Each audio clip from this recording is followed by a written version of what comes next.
Hi, I'm Samantha Rowan and this is Refi TV. Today we're talking about the hospitality and residential sectors with Mitchell Hochberg, a principal at Madden Real Estate Ventures. Thank you for being here today, Mitchell. Thank you, Samantha. Pleasure to be here. One of the things I wanted to talk about today is how the hospitality sector has been performing in the current downturn. Well, hospitality industry has taken quite a beating through this recession. In 2009, the industry took a 55% occupancy rating for overall, which is the lowest on record since 1987. Fortunately, the market has come back a lot faster and a lot stronger than anybody anticipated. Right now, Marriott announced their earnings this morning for the third quarter, which beat all analyst expectations, and most of the major hotel companies are projecting a 5 to 8% revenue growth this year. New York in particular has been doing very well through the second half of the year. Is this in part because of an increase in business travelers, or is this tourists and other people as well?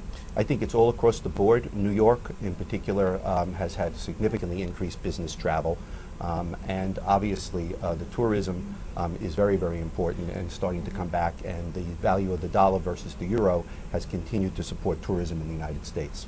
Sure. Now, as part of your business, you work with owners and operators to turn around properties. Could you give me a sense of one of the projects that you're working on? Well, we're working on a very interesting project with a private equity fund, which is a Ritz-Carlton Residences in Baltimore, Maryland. We work with the fund in restructuring a development debt which had a 14-member bank group, which was quite a challenge. Concurrently with restructuring the debt, we were on the ground looking at repositioning the project, trying to take into account the current economic climate. We brought in a new sales agent, we brought in a new advertising agency, marketing team, PR agency. And one of the things that we identified is that the project had to be refocused on the value proposition of the condominiums today, and less so on the Ritz-Carlton brand, which really carried the asset through the strong market.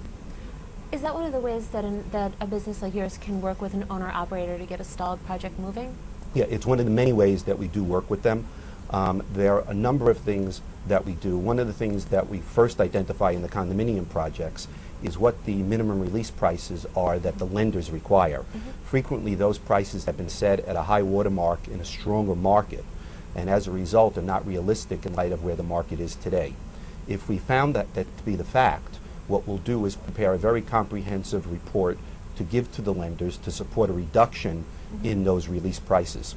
Then we'll come in and really assess the entire marketing campaign that's been originally proposed for the project and see whether or not it's realistic today, and work with them on a number of other initiatives. Now, are you finding that the lenders are willing to negotiate, or are they just basically wanting to kind of stick to the original plan for the properties? I think in most of the projects we're working on, we're seeing flexibility with the lenders. Most of the lenders are preferring to stay with the existing borrower if the existing borrower has done the right thing and has really performed at its best, taking into consideration the market. They would rather do that than go through a foreclosure and bring someone else in. In fact, that's one of the reasons why we haven't seen a lot of assets trade, is the predisposition of the lenders to work with the existing borrowers. Sure. I mean, that's something we've definitely all seen if you just look at some of the numbers from Real Capital Index and all that. Right. Now, you've done a lot of work in the hotel sector and also in the condo sector. What are the similarities between working with hotels and condos? There probably are more similarities than differences. I mean, obviously the first step is to evaluate the capital structure and determine whether or not the current asset can support the current capital structure.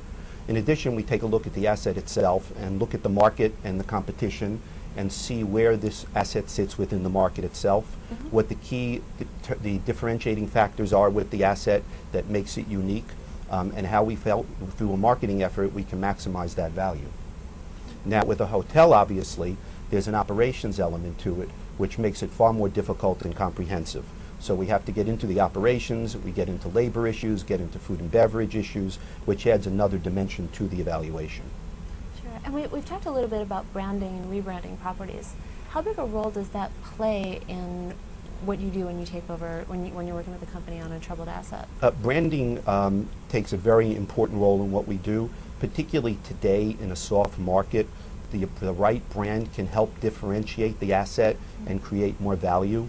If there's an existing brand, one of the things we'll do is evaluate whether the current marketing campaign is taking into consideration the key characteristics of that brand and really maximizing them through the marketing efforts. If there isn't a brand, what we'll do is try to evaluate whether or not there is an appropriate brand that will bring incremental value to the asset. It's just not a factor of labeling a brand and putting a brand on it and thinking that something's going to happen, but really trying to see whether or not there's the appropriate brand for that asset in that location that can bring the incremental value. Now, to shift gears a little bit, one of the things that you and I have talked about is what's been going on in Las Vegas. That's an interesting market right now. There's a lot of hospitality and condo projects in the city. How are those sectors faring? Las Vegas, I think, to no surprise of anyone listening today, has been the hardest hit market in the country. On the condo side, the condo market went down 44% alone in 2009. City Center, which is the largest condominium project in Las Vegas, has 2,400 units, and fewer than a handful have actually closed title. On the hospitality side, it's been equally devastating. Occupancy had been in the mid to high 90s and now is in the low 80s. So the market has really been taking it on the chin. And then the local business, which is part of a very important element of the economic base there. Unemployment is over 14% in Las Vegas, and there doesn't seem to be any immediate hope really for recovery there. However, there have been some very astute investors that see opportunity. Carl Icahn earlier this year bought the Fontainebleau Resort, which was partially completed. And Barry Sternlicht's Starwood Capital is making a play for the Riviera. So although I think it's going to take quite a while for the market to come back on an overall basis, I think some very smart and astute investors are going to find opportunity through the devastation. Sure. Over the past 3 months, the sales and lending market has picked up significantly. Like we talked about, there still aren't a lot of transactions, but they seem to be growing. How has this slight increase affected your ability to work with your clients? Well, I think it's improved the market significantly. We've seen a lot of interesting trades over the past 90 days in particular. You and I chatted this morning about the John Hancock Tower, which traded in Boston. There certainly is plenty of financing available for core commercial properties, which is great. And I think what's happened is it's a convergence of the market recovering to the point where the sellers feel that they're not selling at the bottom, and the buyers are more confident about where the market is going, so they're willing to pay a little bit more than they were perhaps 6 months ago. On the debt side, as I mentioned, there's plenty of capital around for core assets, and the only market that really hasn't quite come back yet is development financing. And I think on the development side, right now there are so many assets available to be acquired below replacement cost. Until those really clear the system, it's going to be hard to justify development financing except in unique circumstances. Yeah, from what I've spoken to people about, that seems to be very true. It seems like a lot of developments that are going ahead are being funded initially out of pocket from a developer, developers' reserves, or just investments from overseas investors. Right. In fact, we're working with one client now that has a very unique project that's going to begin to fund the equity and start construction themselves, and then go out to get the financing once it gets off the ground, because they're confident, as are we, that within the next 6 to 9 months the financing market will come back, and they want to be ahead of the curve. Cool. Good for them.